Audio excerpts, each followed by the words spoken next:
হ্যাঁ, সে কথা বলেছি। প্রকাশ মন্ডল না? প্রকাশ পাল একদম পুরো রং হয়েছে। আবার পেছনে যাও, তাও রং হয়েছে। এখনো তোলা কিনে দিলাম।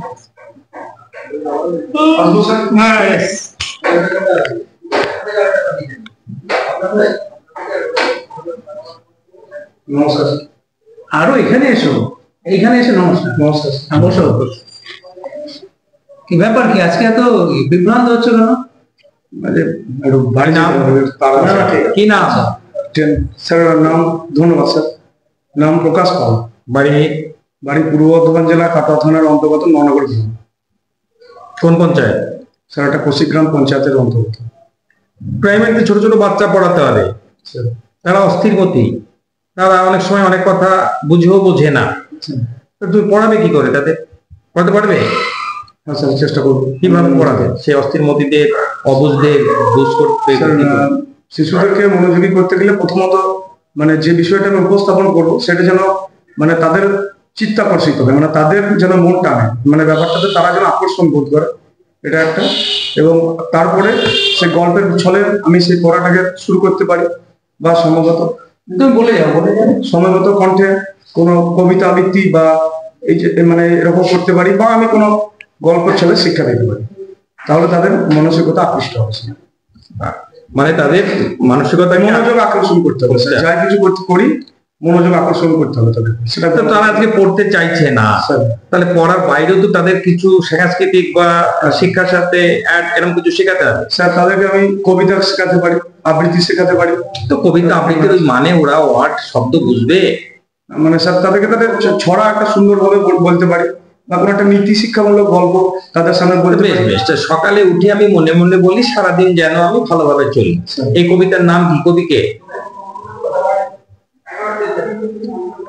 মদন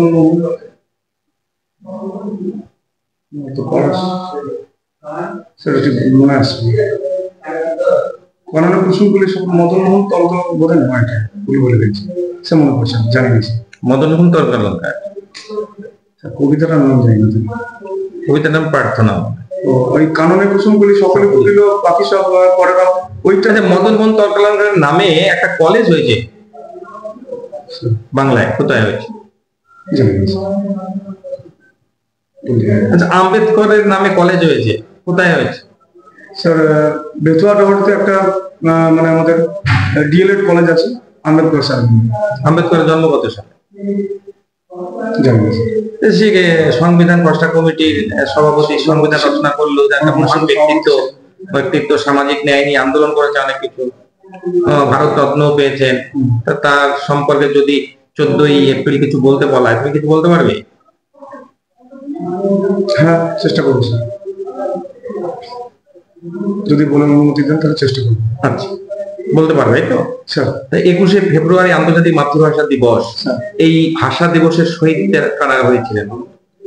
ভাষা দিবসে অনেকজনই আছেন, তাদের মধ্যে আব্দুল সালাম, তারপর জহিরুদ্দিন, বরকত, আব্দুল বরকত, আব্দুল সালাম, আর নামটা ঠিক মনে করছি জাফর, মানে পুরো নামটা স্যার মনে করছে জব্বর। জব্বর, এদের নাম উল্লেখযোগ্য। রফিক সালাম, বরকত, জব্বর। বেশ, থাকলে বল। আচ্ছা প্রকাশ, প্রাথমিক স্কুলে বাচ্চারা থাকে, ওদের মধ্যে তো তেমন ভাবে আর কি জ্ঞান বুদ্ধি সেভাবে প্রকট হয় না, ম্যাক্সিমামটাই দুষ্টুমির মধ্যে থাকে ওরা। এই অবস্থায় শিক্ষক শিক্ষিকাদের আর কি মানিয়ে নেওয়াটা একটু টাফ হয়ে যায়, কিন্তু মানতে হয়। তাদের মধ্যে যেমন বিজ্ঞান চেতনা, তাদের মধ্যে চেতনাটাকে নিয়ে আসতে হবে, বিজ্ঞান চেতনা, তার সঙ্গে সঙ্গে পরিষ্কার পরিচ্ছন্নতার দিকটাকেও তাদের দেখতে হয়। বাচ্চারা ম্যাক্সিমামটা পরিষ্কার পরিচ্ছন্ন হয় না প্রাথমিক স্কুলে। তা তুমি তাদের পরিবেশের প্রতি ভালোবাসা এবং পরিষ্কার পরিচ্ছন্নতা কিভাবে তারা বজায় রাখবে, সেই বিষয়ে তাদের কিভাবে তুমি জ্ঞান দিতে পারো বা পাঠদান দিতে পারো? প্রার্থনা সঙ্গীত যখন শেষ হবে আর কি, তখন আমি তাদের এটা বলবো যে তোমরা অবশ্যই পরিষ্কার পরিচ্ছন্ন পোশাক এবং করে আসবে এবং প্রতিদিন নিয়মিত স্নান করবে, হাতের নখ থেকে হাতের নখ কেটে আসবে এগুলো। তারপর স্যার এটা ছাড়া তাদেরকে যখন মিড ডে মিল তারা খাবে আর কি, তাদের যে থালা নিয়ে তারা খাবে, তো সেটাকে অবশ্যই তারা যেন পরিষ্কার করে সেই ব্যাপারটা তাদেরকে বলবো এবং বোঝাবো যে এগুলো যদি থালাতে যদি নোংরা লেগে থাকে তাহলে সেই জীবাণুগুলো আমাদের পেটে গিয়ে নানা রকম জটিল রোগ সৃষ্টি করতে পারে, আমরা অসুস্থ হয়ে যেতে পারি। আর তারা যেন ভালো করে হাত ধোয়, কারণ ওরা তো খাবার আগে বই থেকে আরম্ভ করে কখনো দাঁতেও হাত দিয়ে ফেলেন, কখনো চুলেও হাত দিয়ে ফেলে, কখনো হয়তো পায়েও হাত দিয়ে ফেলে, তো নোংরাগুলো লেগে থাকে। তো সেক্ষেত্রে দেখবো তারা যেন ভালো করে হাতগুলো যেন স্যানিটাইজার করে পরিষ্কার করছে। হাত ধোয়ার পদ্ধতি আছে, পদ্ধতিটা তাদের শিখিয়ে দিতে হবে স্যার। বলো, তোমার অ্যান্সার এমনি শেষ হয়েছে তো? আর কিছু অ্যাড হবে না? এবার আমি অ্যাড করে দিচ্ছি। তারপরে কেউ বাড়ি থেকে কোনো হয়তো কাগজে করে খাবার নিয়ে আসতে পারে, সেইগুলো একটা ডাস্টবিন থাকবে, সেই ডাস্টবিনে ফেলতে হবে। প্রতিনিয়ত বিদ্যালয়টাকে পরিষ্কার পরিচ্ছন্নতা করার মাধ্যমে ওদের, যেহেতু স্কুলটা একটা গ্রাউন্ডে, একটা বলবো? হ্যাঁ বলো। সম্ভবত স্যার স্টুডেন্টদেরকে দিলে মানে আমি বুঝতে পেরেছি তুমি কি বলতে চেয়েছো, আর কি স্কুলটাকে টোটাল পরিষ্কার করা না স্যার, মানে রুমে যদি কোনো কিছু ওরা ধরুন খাবারের, মানে আপনি যেটা বললেন যে কাগজে করে কোনো কিছু নিয়ে আসতে পারলে ঠিক আছে, তো ওটা যেন তারা শ্রেণীতে না পেলে তারা যেন বাইরের ক্লাসের শ্রেণীকক্ষের বাইরে যে ডাস্টবিনটা আছে সেখানে পেলে ঠিক আছে। কিন্তু স্যার অনেক ক্ষেত্রে দেখা যায় কি যে অনেক সময় ঘর পরিষ্কার করতে বললে বা এরকম কোনো পরিস্থিতি এলে তবে গার্জেনদের কিন্তু আপত্তি করছে না। এবার আমি বলি, আমি সেই দিক দিয়ে বলিনি, আমার অ্যাঙ্গেলটা ছিল অন্যরকম, যে স্কুলটাকে পরিষ্কার পরিচ্ছন্নতা করার জন্য ওদেরও একটা দায়িত্ব আছে, ওদের তো শেখাতে হবে সেটা। হ্যাঁ, যেহেতু তারা স্কুলে আসছে এবং বাড়ির মতোই পরিবেশ তারা পাচ্ছে, কর্মের প্রতি ভালোবাসা ফুটিয়ে তুলতে হবে তাদের মধ্যে দিয়ে। তারা কর্মবিমুখ হবে কেন? তার জন্য তো কর্ম শেখানো হয়। সেক্ষেত্রে স্যার ওই যে তারা যে নিজেরা যেগুলো ফেলছে, যেমন ধরুন রুল মানে পেন্সিল ছুড়লো, সেই যে নোংরাটা নিয়ে গিয়ে তারা ডাস্টবিনে ফেললো, এটা বলতে পারি। তারপরে খাবার দাবার পরে যেন যে তাদের যে থালাটা সেটা যেন তারা নির্দিষ্ট জায়গাতে রাখে, সেটা যেন বারবার বেঞ্চে না রেখে আওয়াজ বা শব্দ সৃষ্টি না। আর স্কুলের যেটা তুমি বললে ওটা অবশ্যই গার্জেনরা ওটা ইয়ে করবে, আপত্তি করে, ওটা আপত্তি করে, মানে আমার নিজের একটা অভিজ্ঞতা আছে। হ্যাঁ, ওটা আপত্তি করে, ওটা বলার দরকার নেই, ওটা বলার দরকার নেই, কিন্তু ওদের বলতে হবে যে চকলেট খেলো না, এগুলো যেন যে যেটা ফেলেছে এই জাতীয় জিনিসগুলোকে কিন্তু আমাদের তুলে রাখতে হবে। ঠিক আছে। আচ্ছা প্রকাশ, আমাদের সর্বশেষ সংবিধান সংশোধিত হয়েছিল কত সালে? লাস্ট সংবিধান সংশোধন